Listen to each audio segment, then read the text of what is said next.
katanungan ng mga breastfeeding moms, ano ang pwede, ano ang hindi pwede, ano ang safe at ano ang hindi safe. Nako po, kagaya nyo, ganyan din po noon.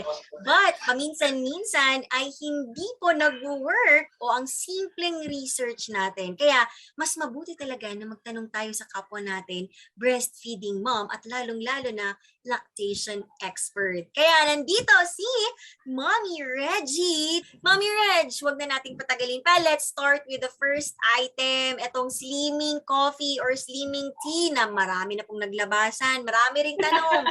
Pwede o hindi? Safe o hindi? Actually, when we talk about tea or coffee, ang pinakauna talaga nating consideration is the caffeine content. By ratio naman po kasi, ang 1 cup of coffee or tea is equivalent to 10 grams of caffeine. And para po sa ating mga nanay na nabe-breastfeed, up to 500 milligrams po ng caffeine pwede po nating ma-intake. So, in moderation lang naman na tea or coffee, it's okay naman po. So, yes. Yes na yes. Approximately mga 5 cups din. So, kung nasa 1 to 2 cups lang naman a day, it's okay. Okay lang. It's okay. As long as kaya na rin ng sistema natin yung level ng caffeine, di ba, Mami? Caffeine. Oo, caffeine. Okay. Next. Ito naman. Ay, nako. Pinakasikat. Collagen products. May it be in form of capsule or kaya yung collagen powder. Ayan. Hi, ate. Ayan, meron tayong bisita. Yes. Well, the collagen naman kasi, Mami Ara, no, it is basically for the elasticity of our mga skin natin, 'di ba? And marami talagang mga nanay ang gustong uminom na ng collagen para balig-alindog program. So this would be a very great news kasi low risk lamang or very low risk lamang po ang ating collagen, no? So pwede pa rin po uminom ng collagen kahit nagbe-breastfeed. Magse-celebrate ang mga breastfeeding mommy.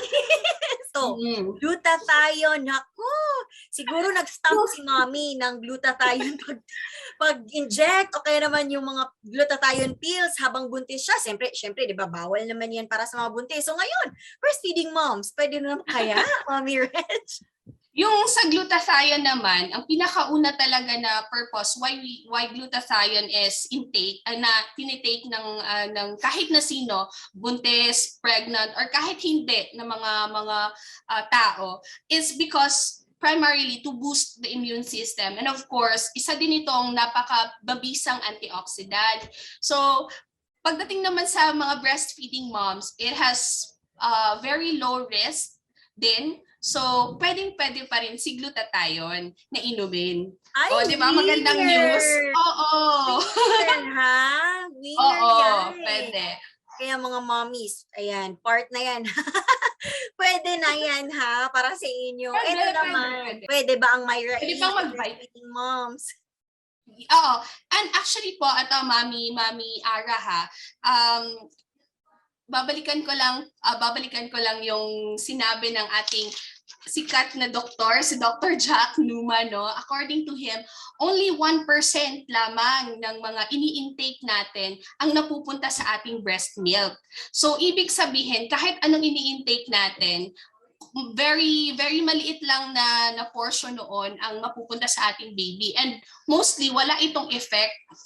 Okay? So, yung Myra E, yung mga vitamins, kahit na basta it is for the mom, it is okay. And mostly doon sa mga vitamins na yon, hindi natin napapas kay baby. So it's okay. Myra E is okay. Stress Tabs is okay. Ayan, syempre worried si mommy kasi kakapanganak lang, breastfeeding mom pa. Birth control pills. Pwede ba siya, Mommy Reg? And okay. Ato, gusto ko talagang marinig to from your point of view, 'di ba, as a health practitioner, kung allowed ba talaga, 'di ba? Mommy Reg here is speaking not just a lactation expert but also as a health practitioner. Kaya lahat ng mga sinabi niya dito, mga mommies, hindi lang gawa-gawa, she also researched about this. Kaya makinig tayong mabuti, lalong-lalo sa topic na to, birth control pills. Okay. Yung about naman sa birth control, buti na na-add natin ito na item, no? Kasi napakahirap naman, no? Nagbe-breastfeed ka pa tapos buntis, 'di ba? So, merong iba't ibang birth control methods naman na available. Like for example, we have our condoms, 'di ba? May mga ganyan, mga injectables or what. But pag-specify po natin sa birth control pills, meron tayong tinatawag na progesterone-only pills. Yun po yung progesterone. So, binibigay ito ng libre sa ating mga health centers. Ang brand niya is tinatawag natin na Excluton.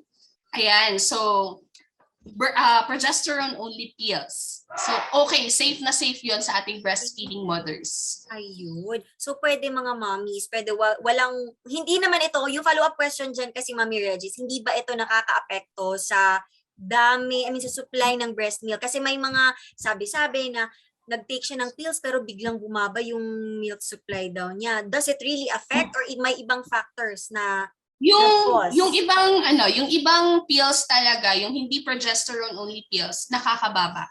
But etong uri ng pills na ito, it is okay. Wala siyang effect pagdating sa ating supply. So, yun, progesterone only pills. So, example nito is Excluton, which is available po sa ating mga health centers at free po ito na binibigay sa inyo. Sabihan lang po na lactating mom. Yeah, lactating mom, prioritize kayo ng health center, ganyan, mga mommies. Yes. Ito naman, Mommy Reg, antihistamine. Nako, maraming mga allergies. Siyempre, naglabasan yan. Lalong-lalo na kapag medyo down ang immune system mo kasi nga focus ka sa stress, puyat, lalo na sa mga kakapanganak pa lang. Antihistamine. Nagtatik na antihistamine. Pwede pa, Mommy Reg?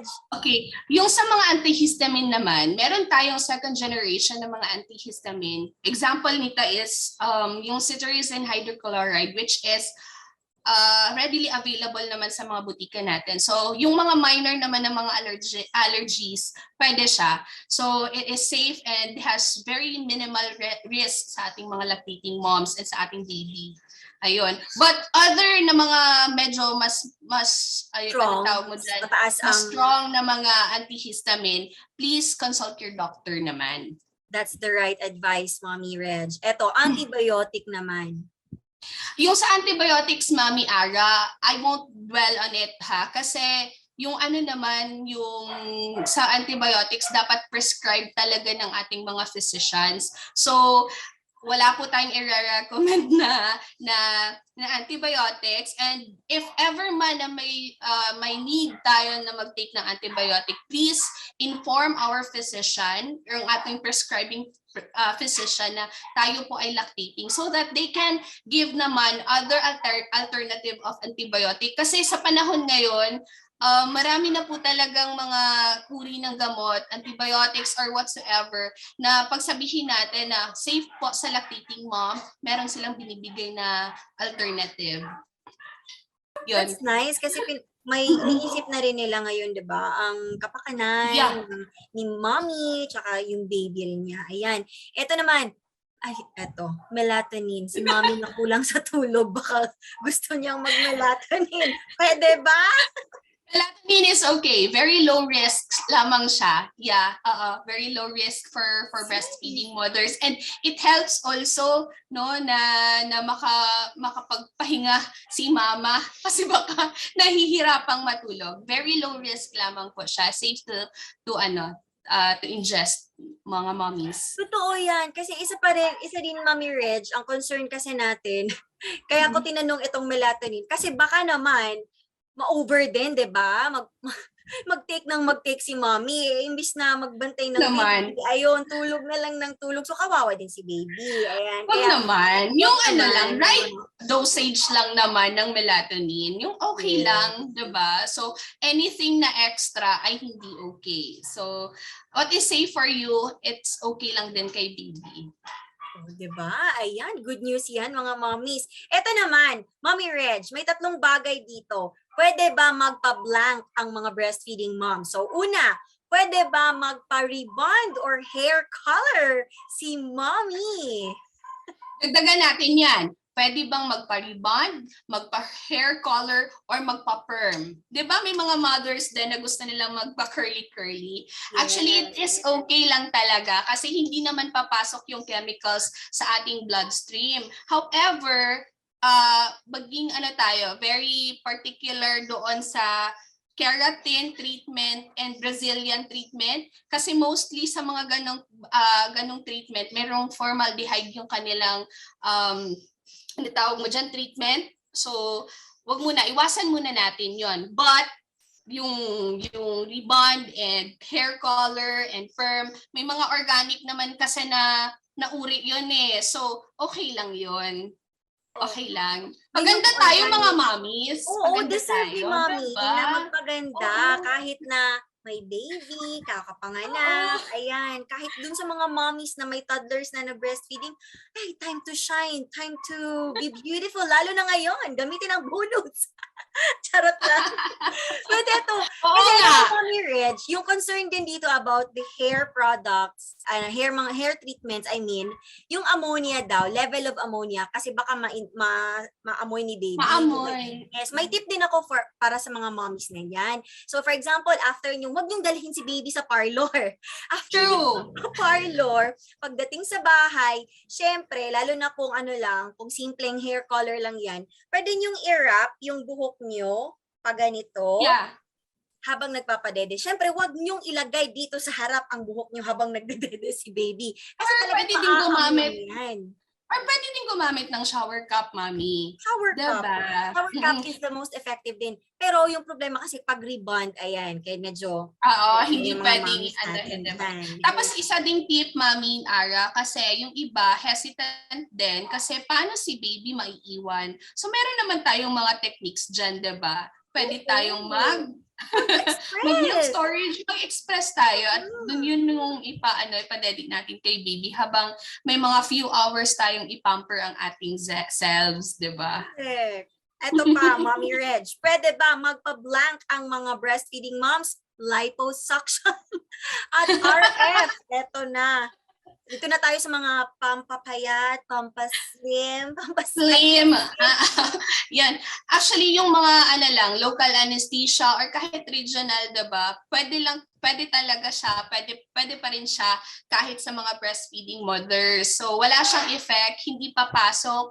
Yung concern naman kasi is yung anesthesia ba papasok or mapupunta kay baby, baka mahirapan si baby or may effect siya kay baby. So, according to research naman po, wala po siyang effect and it is safe. So, parang okay lang magpa-liposuction at saka yung RF.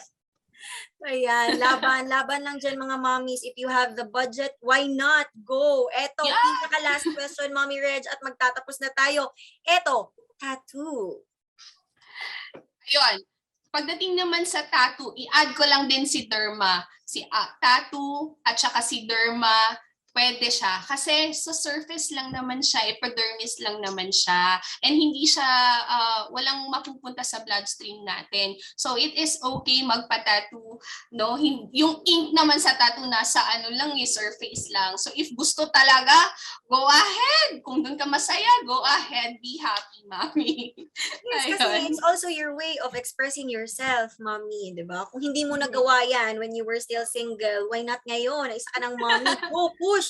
Di ba? Nasa bucket list yan ng iilan sa mga mommies natin. Kaya go, go, go, go. Reach for your dream. Pwede, walang bawal dyan sa'yo. Ayan. Actually, mommy, no, ito lang talaga ha. Yung sa mga mothers out there, tandaan po natin, yung bawal lang talaga sa atin ay yung mga gamot, mga treatment na pinagbabawal na gamot, droga, 'di ba? So yun talaga bawal yun kasi maaaresto ka. Ayun. Tapos for more information, actually yung basis natin dito sa interview natin, meron tayong libro. We have the book of Dr. Jack Newman. Siya po yung parang aming go-to na expert pagdating sa breastfeeding. Pwede din tayong mag-search sa mga reliable natin na mga online sources. We have the www.idconline.com. Yun po yung International Breastfeeding Center. At Pagdating naman po sa mga medications, meron tayong e-lactania.com. Anything that is prescribed to your child, paracetamol, ano pa yan, cetirizine, ano pa yung usual common yung mga gamot para sa ating flu, anything na prescribe po sa ating baby at gustong inumin ni mommy, it is okay. It is okay lang talaga. Why? Kasi, as I said kanina, only 1% or very minimal amount, no, traces lang talaga ang nakikita pagdating sa, nakikita sa milk. No? When a mother may in-intake si mommy ng mga ganon, ng mga gamot, maliit lang, traces lang ang nakikita sa breast milk. So it's okay. And kahit ma-ingest siya ni baby, wala siyang effect kay baby. No? So, yun lang. Wag lang mag-overdose. Syempre, yun masama na yun.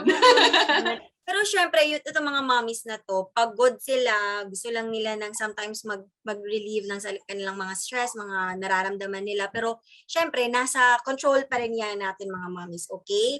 And it's also best kapag when in doubt, consult your doctor. Ganyan po talaga ang dapat. Yan ang the best 100% na dapat natin gawin.